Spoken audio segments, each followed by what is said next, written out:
Hi, I'm Lisa Niven Kelly, and today I'm going to teach you some things about the engraver. So here at beacheducation.com, we do a lot with metal stamping, and the engraver is a great addition to that technique. It's not going to replace stamping, but it works really well with it. There's some differences though. For engraving, you don't remove as much metal, so you're not going to get as deep impression as you would with stamping. Also, the engraver takes practice just like stamping, but maybe a little bit more. A steady hand is really necessary for successful engraving. Think of engraving more like sketching. As opposed to stamping where the impressions are very straight lines and very precise, this is a little more fluid, a little more freehand. Your engraving kit comes with a bunch of bits, and they actually last a really long time, but if you do wear them down, we sell replacement bits. I find it best when engraving on metal to actually tape the metal down. I talk about holding it down with your hand, but putting a little double-sided tape under there is super helpful.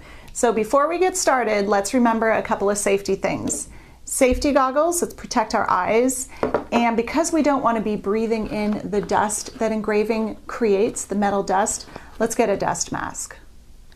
When you receive your engraver in the mail, this is what it will look like. Everything comes in this nice case, and it's got this cardboard sleeve that's got a lot of information on here for you, as well as a reminder to wear your protective eyewear and maybe a respiratory mask. And these are tools of character. I just want to point that out because it might be time to start a wonderful and creative hobby immediately. So let's do that. All right, let's bust this open, put this aside, and let's see what's inside the box. Whoa. So in your case, you will receive the engraver tool. This is the adapter, the plug here. And you get this nice glass that has all these templates in it for practicing on, and we're going to talk about that in a second.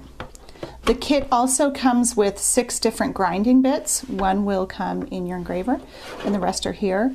And this nice stand comes out to hold your pieces while you're working. Before you start, you need to decide what bit you're going to use. I've got the one in here, the grinding bit, the 1mm round bit that I'm going to use. But if you wanted to switch it, I'm going to show you how.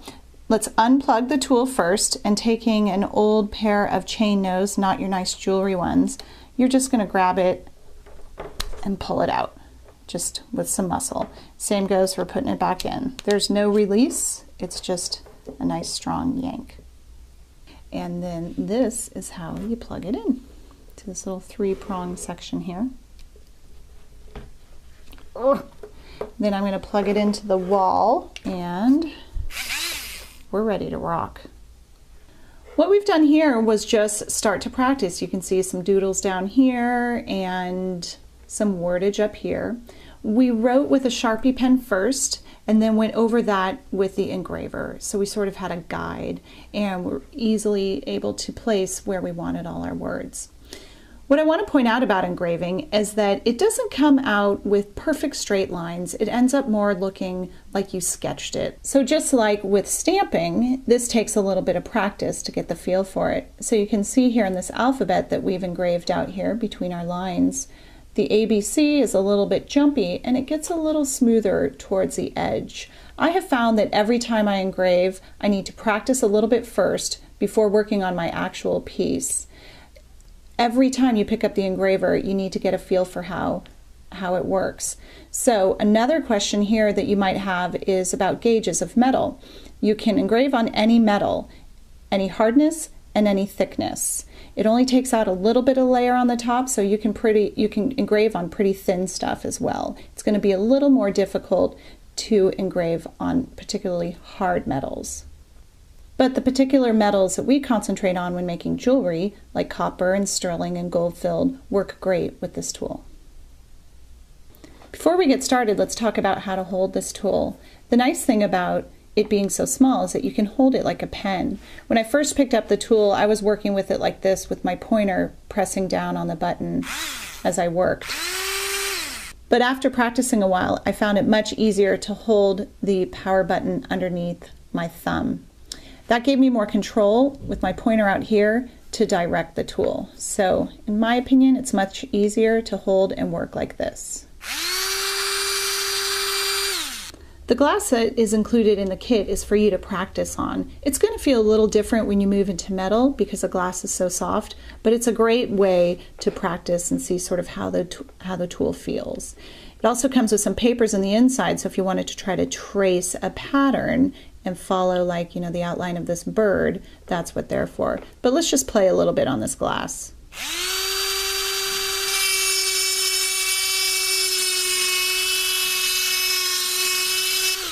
Can sort of get a feel there for how it feels in the glass. And now let's go move into metal.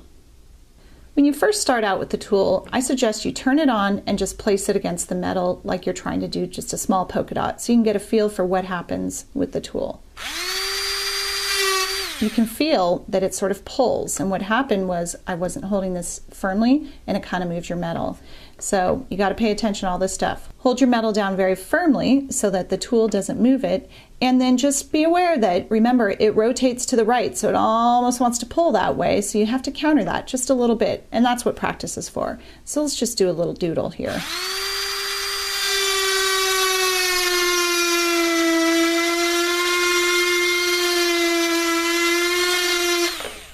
So I've done a little heart spiral here, and because I haven't been practicing with this, I think I was pressing down too hard. It's surprising. You want to press down when you do this, but lighten up a little bit. It seems to flow a little easier. So let me try it again with that in mind.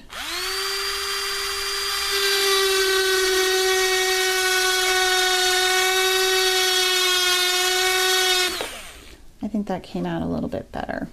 So let's do that one more time, nice and close.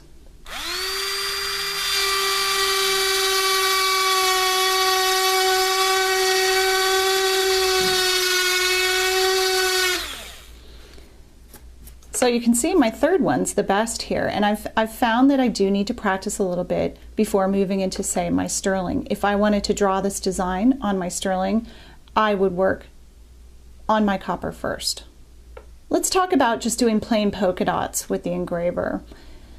I press the tool down and almost pull it back a little bit as I'm doing it, because otherwise you'll get a long dot. It won't be round, it will be more like a little line. So I'm just going to press, but consciously trying to pull it back and not letting it wander with the pull of the tool.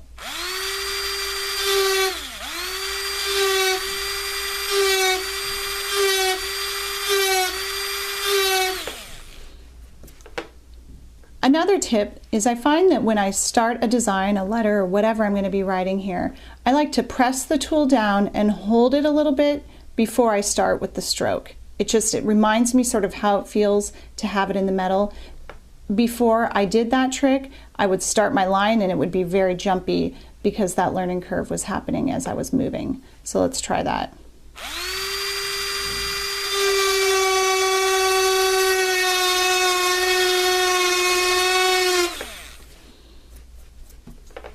To engrave a little deeper, you can go over that design again, but it's not as easy as it sounds. So practice that a little bit.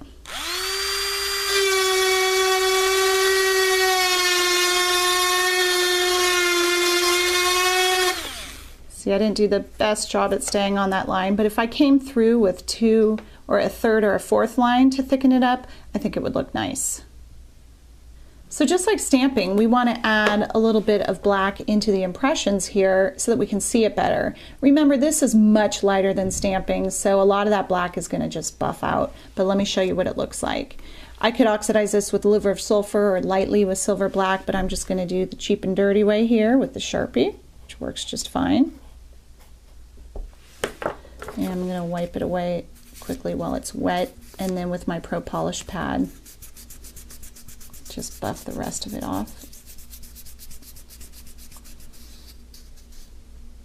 So you can see it adds a little dark in there. I have a little more buffing to do to remove that outside shadowing.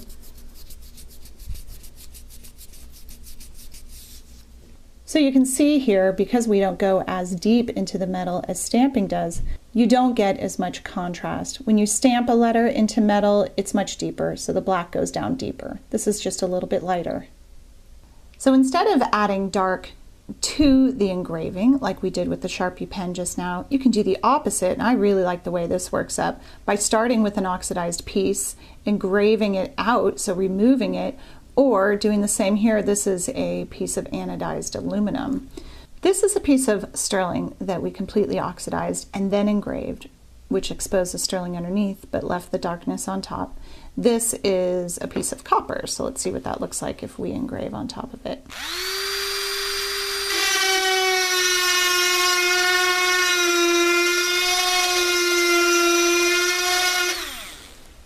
I guess I have a thing for spirals. So it exposes the copper underneath. That's an interesting piece there. And then this is anodized aluminum. So this piece here has a pretty pattern on the back, but because it's so dark, it's great when you remove it and then you can expose the silver underneath.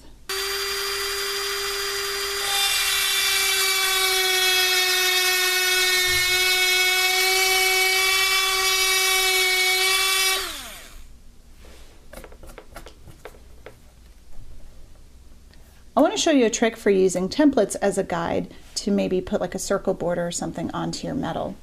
So my metal here I've taped down so it doesn't move. I need it nice and secure. And I'm using nickels here because I need a little bit of height for my template. If I just lay my template flat on the metal, the grinding bit on my engraver actually grinds into the plastic, which is not a good idea or a good smell. So by giving a little bit of height, it's actually going to be the shank that will touch and move around on the template, not the grinding bit. So I'm going to hold this still, and just remember you need to sort of pull the tool against the template as you do it, otherwise it wants to like wander and go into the middle, so let's be aware of that.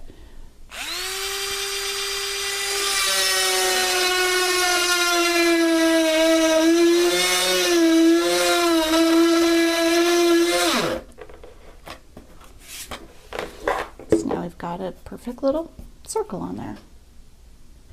The other bits that come with the kit are just used for different textures, to fill in maybe. On the glass they say they use it for shading, or different line thicknesses. So I've got this blue one here, and we created this look with this guy.